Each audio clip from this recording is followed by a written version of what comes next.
Tonight, the King 5 investigators exposed a government contractor at Hanford that disregarded evidence that nuclear waste was leaking from an underground tank for nearly a year before investigating it. And it's not just any tank. This is the one that holds the most deadly waste at the entire Hanford site near the Tri-Cities in eastern Washington. King 5 investigator Susannah joins us now with the first report in her series, Hanford's Dirty Secrets. Gina and Dennis, the contractor is based in Richland. It's called Washington River Protection Solutions, or WRPS. The federal government pays that company a lot of money to keep the public safe from millions of gallons of radioactive waste at Hanford. But we've found WRPS looked the other way when faced with scientific evidence that they had a major problem on their hands. You're looking at one of the most scenic stretches of the Columbia River, undammed for 50 miles, a sanctuary for endangered wildlife, spawning salmon, and toxic waste. The country's most dangerous nuclear dump, just 200 miles away from Seattle. Hanford is the most contaminated facility in the United States and one of the top 10 in the world. In 1943, the federal government began producing plutonium at Hanford. The main goal? Fuel the world's first nuclear bomb during World War II.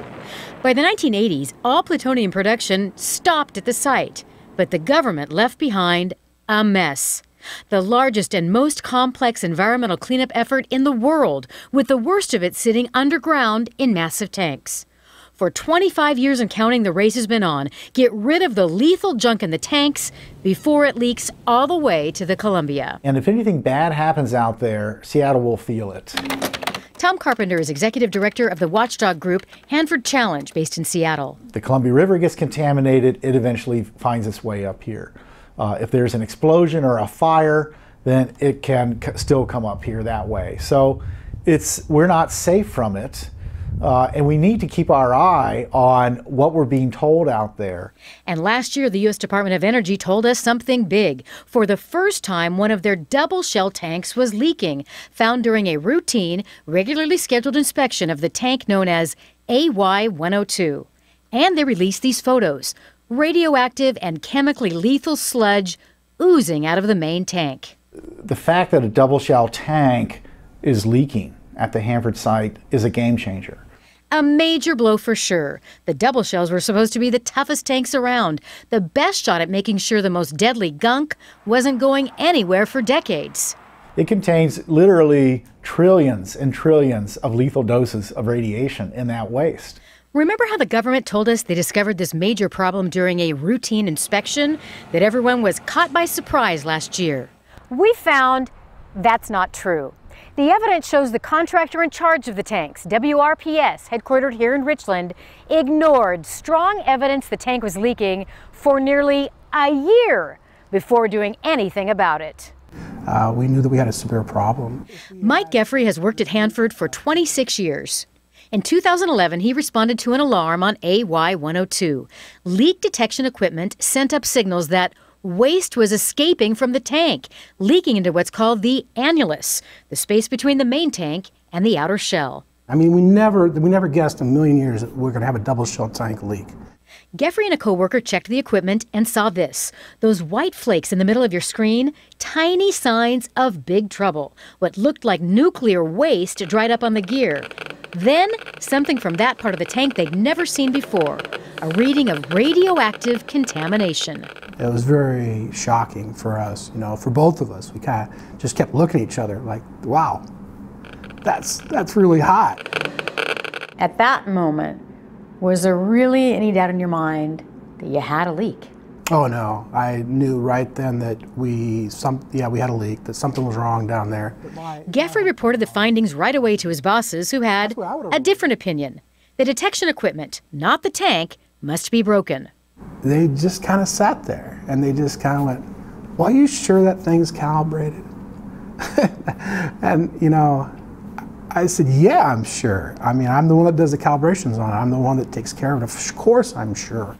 WRPS downplayed that first alarm. They reported to government officials that rainwater, not nuclear waste, most likely creeped onto that gear in the annulus.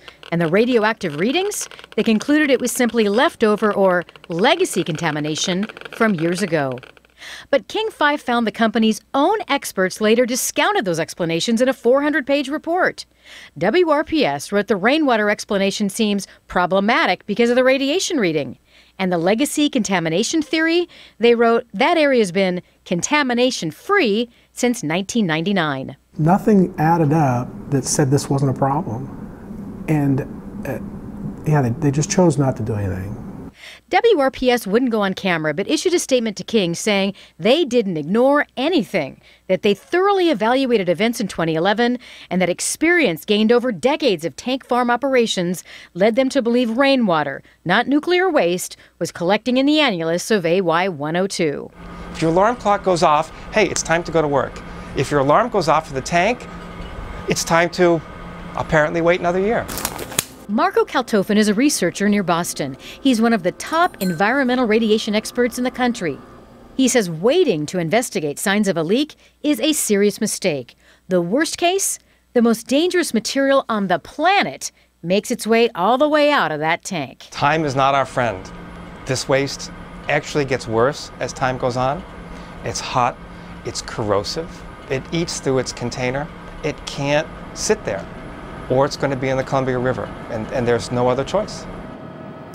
The contractor says they assumed it was rainwater because it had been raining really hard in the Tri-Cities for several days before the alarm sounded. So how much has leaked so far? WRPS tells us up to 520 gallons had escaped last year and that there hasn't been any real or measurable change since then. But we've obtained records written by the Department of Ecology showing that's not true. They report the waste is measurable, that it's grown by 25% from what they recorded in December, and they continue to watch that leak because at this point there's no plan on what to do about it. And you will continue.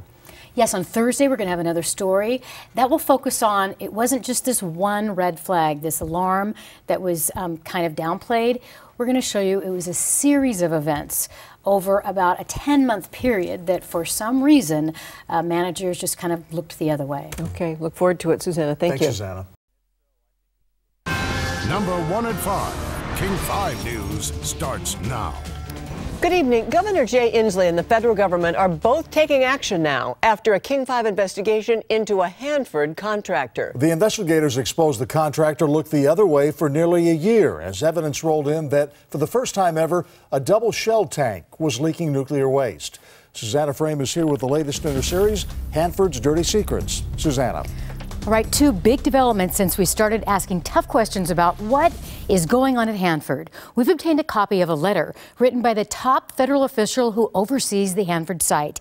He's asking the contractor to conduct a full review of their management and practices in light of King's findings, and he wants the results in by August 1st. In addition, the governor's office is looking into how and why this happened. We are going to be insistent that our federal partners be open and transparent with us to the extent humanly possible. So we are and will be reviewing what happened in this particular circumstance. And coming up tonight on King 5 News at 11, more on our investigation, Hanford's Dirty Secrets. We'll show you the biggest red flags of all, warnings not taken seriously by the contractor that this tank was leaking. Tonight we take a look at the biggest red flags that popped up while the company looked the other way. And we'll see how tense the situation got as one worker pushed his bosses to pay attention to those warnings. King 5 Susannah Frame is here with more on her investigation, Hanford's Dirty Secrets. Well, Dennis and Lori, we've heard about other leaking tanks, so why is this one so important?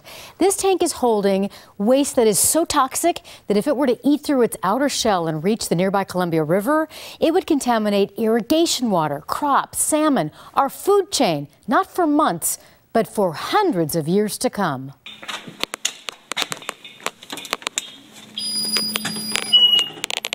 This is one spot at Hanford the public is never allowed to go.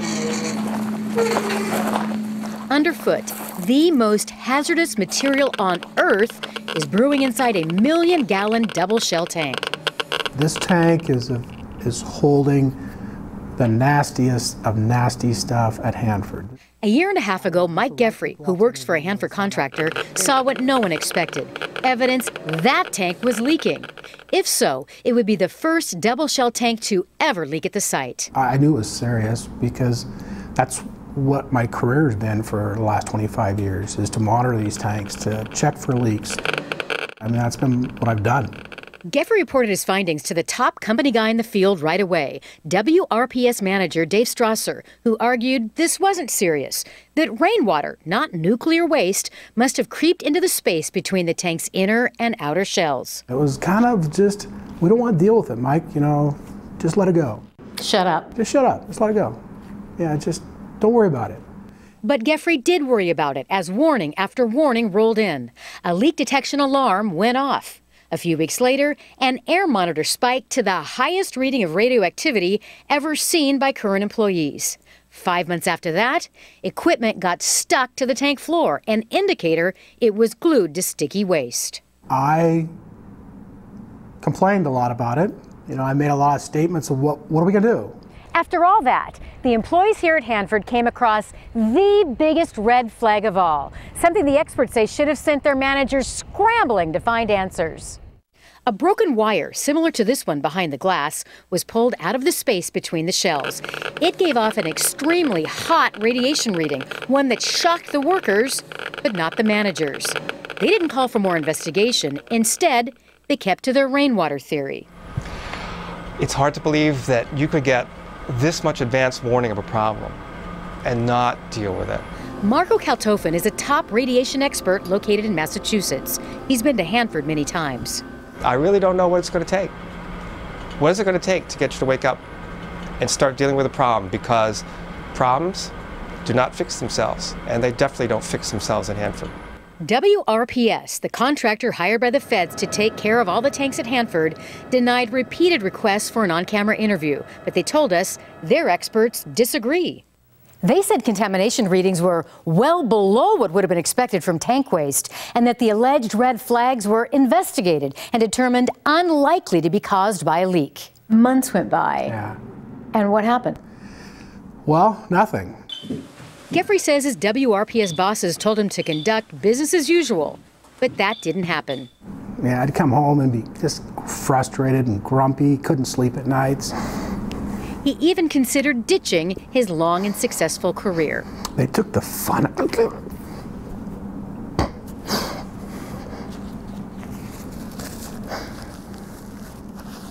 This company took the fun out of my job. Just didn't enjoy it anymore. You know, it's hard to go to work and to fight so hard to do the right thing. But Geffrey stayed on the job and was there to see this. Photos of not rainwater, but nuclear sludge oozing into the space. The pictures were taken during a routine inspection nearly a year after managers dismissed his first warnings. What I was doing was right, you know, and it validated that I was doing the right thing by calibrating the stuff and sticking with it, and that it actually worked, and it detected the leak, and there was a leak there. One of the reasons this whistleblower, Mike Geffrey, is so emotional is because he understands what's at stake, that it's a race against time. Do something about that leaking tank before the sludge makes its way into the groundwater and the Columbia River. So waiting, he believes, put them a year behind trying to work on a solution.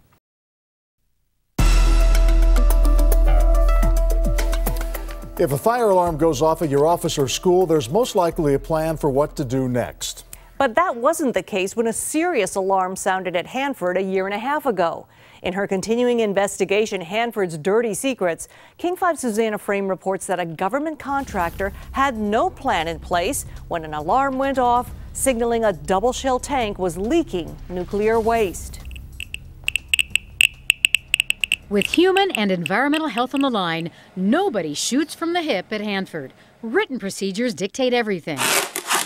What protective gear to wear, when and where to put it on, how to calibrate every instrument. And some of the most important ones are called Alarm Response Procedures, or ARPs. When an alarm bell goes off, that's the go-to Bible. We have alarm response procedures for everything out there. As it turns out, not everything. Check out this logbook obtained by King. On October 9th, 2011, a shift manager wrote the double-shell tank called AY-102 sent an alarm that it was leaking, but he didn't know what to do. He was unable to find an ARP.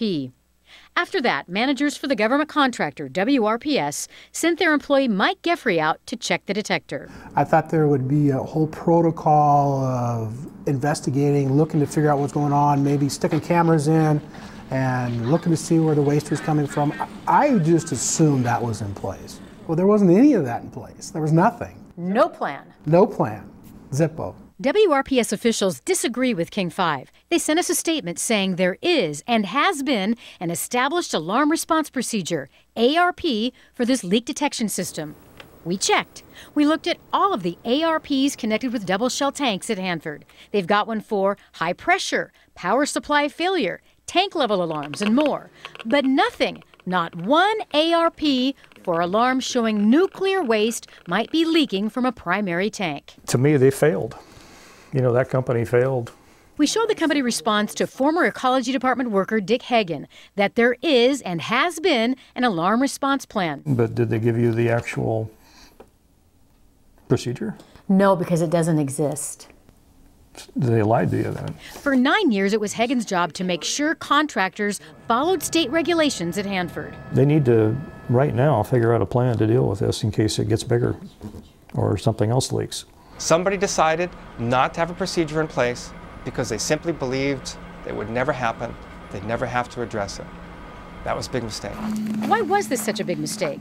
Without a plan, a roadmap to investigate what exactly set off the alarm, the company simply reported to the government that rainwater most likely got into the space and left it at that. The assumption was wrong. It wasn't water, but nuclear waste leaking out of the primary tank. The first time this had ever happened at Hanford.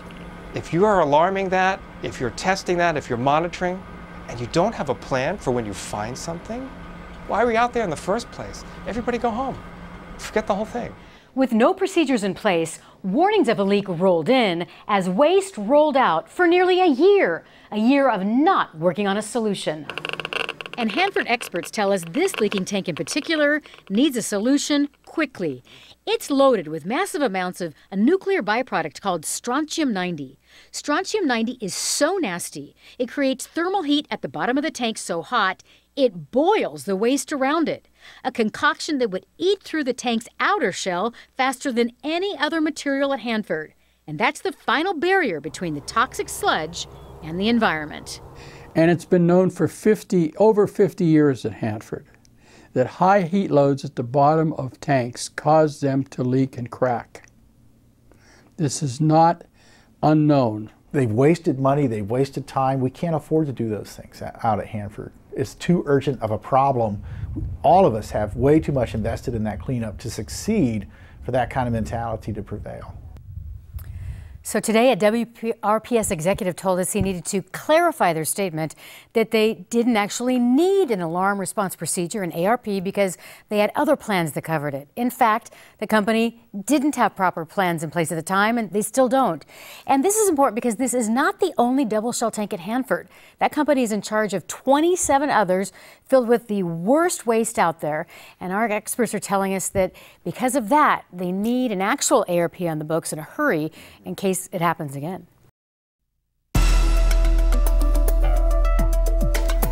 Tonight, the King 5 investigators exposed that Hanford executives misled public officials and citizens alike about leaking nuclear waste for several months last year. In her continuing investigation, Hanford's Dirty Secrets, Susannah Frame reveals the danger of an important tank at the site was concealed during meetings for the public and policymakers.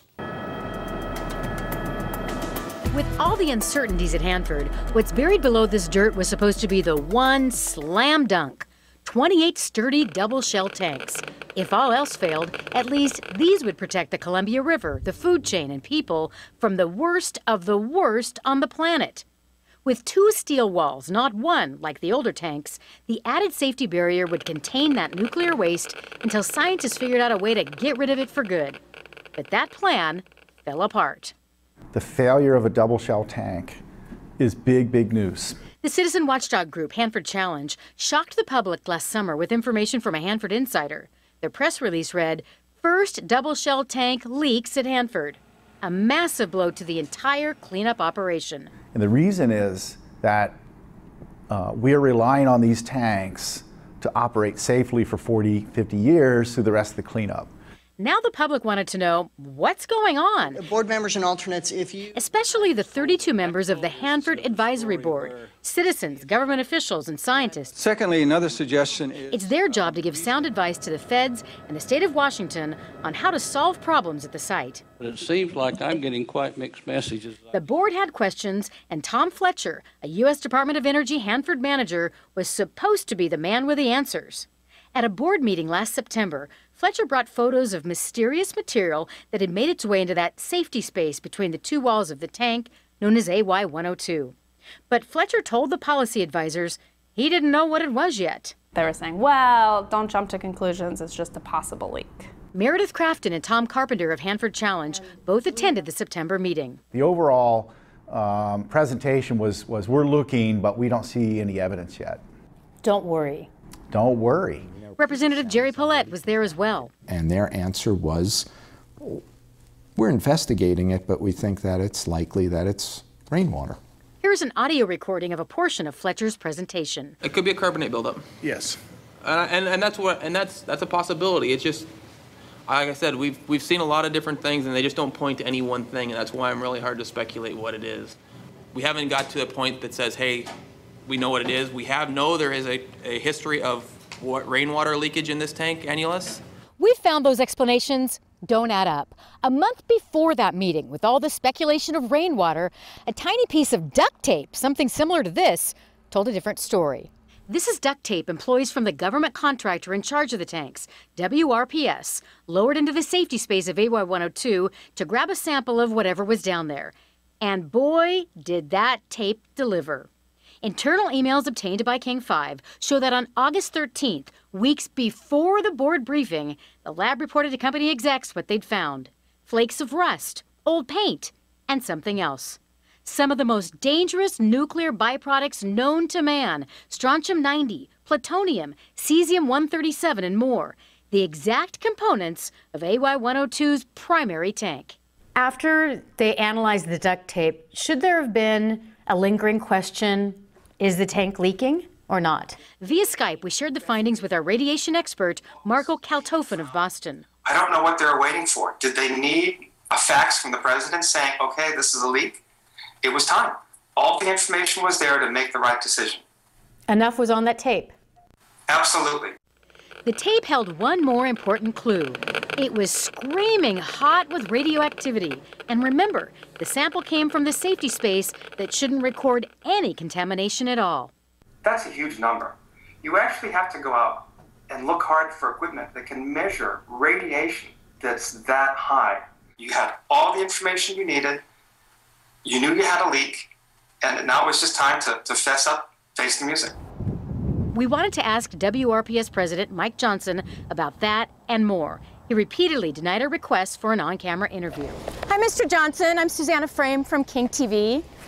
We've talked on the phone before. We're here to talk about tank AY-102. Can you tell us why the public was misled for several months last year? We caught up with Johnson outside the WRPS offices in Richland. I think we have some important questions that our viewers deserve to have answered.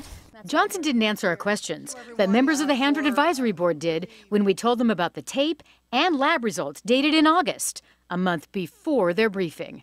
If they're going to say, just dismiss the evidence, the obvious evidence in front of them and not even tell us about that evidence, then how can we rely on them for anything? And I think it can put the public at risk and workers at risk when they're not forthcoming with information, also meaning they're not forthcoming with responding to issues and creating solutions. This was a very deliberate cover-up, and I will use the word that we were lied to. There's no two ways about it. We were lied to.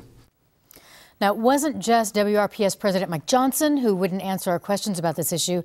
The Department of Energy, which put on the presentation for that advisory board, wouldn't answer any questions about the tape, the lab results, and the delay in telling the public what was really going on.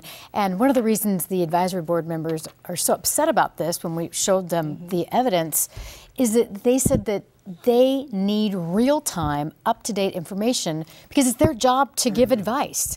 I mean, the government agencies are mandated to take advice from this great, scientific panel, and just didn't work out that way.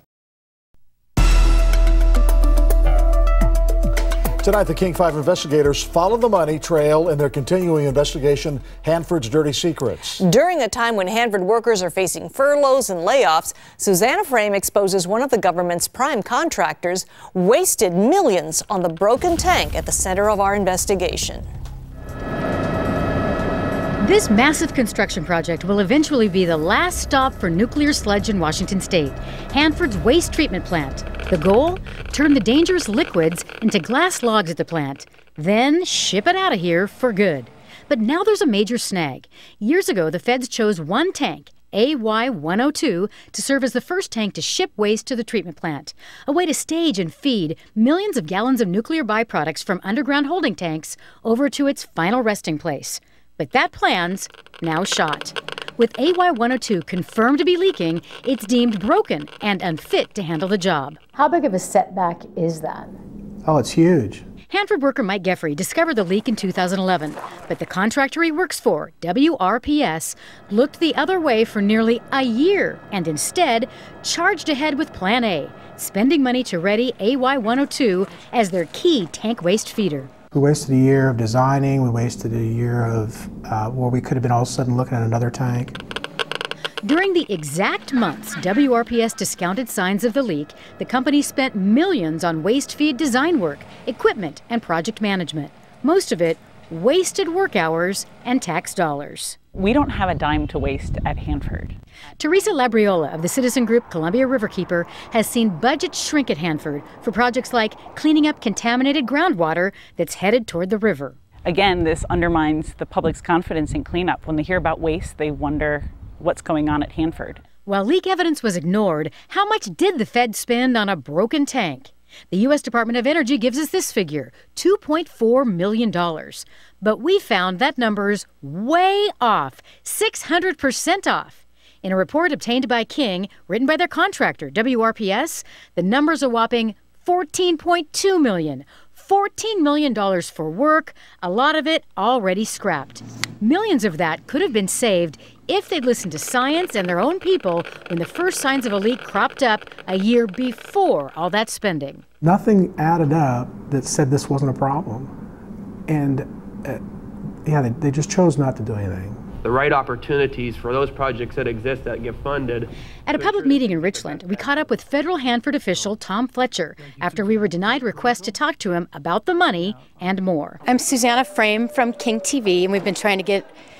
Are you really not going to answer any of our questions? We're actually on our way to another meeting right now, so like we told you before, give us a call. We'll talk to you. We've asked actually for several months for the Department of Energy to give an interview. We're very busy. Mr. Fletcher, we just want a few minutes of your time since you are a very high-ranking official with the Department of Energy.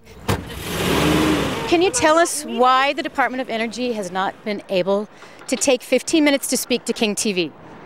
Actually, Susannah, again, give me a call when I'm not on. I've called you, I've emailed, and we've been ignored, actually. There's something else we hope to talk to the government about.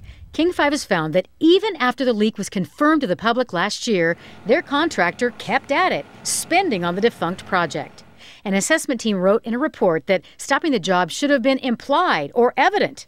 The Department of Energy sent their contractor 2 letters directing them to ramp down and pause the work and then to stop the design development altogether because this plan was no longer feasible. It's alarming, it's concerning. You know, we hear year after year about budgets shrinking. Hanford Advisory Board member Dan Saris and others with the same goal, to clean up the most contaminated site in the country, say there's no time and no money to waste. Every dime that's wasted is money that should be spent on successful cleanup operations. The cleanup is too big and too important to be wasting even a dime. The U.S. Department of Energy is sticking to its guns, saying the figure they gave us, $2.4 million, is right on, and that somehow the reports we've obtained are off base. We asked for proof, but as of this hour, we're still waiting. We haven't received anything yet, but we'll let you know.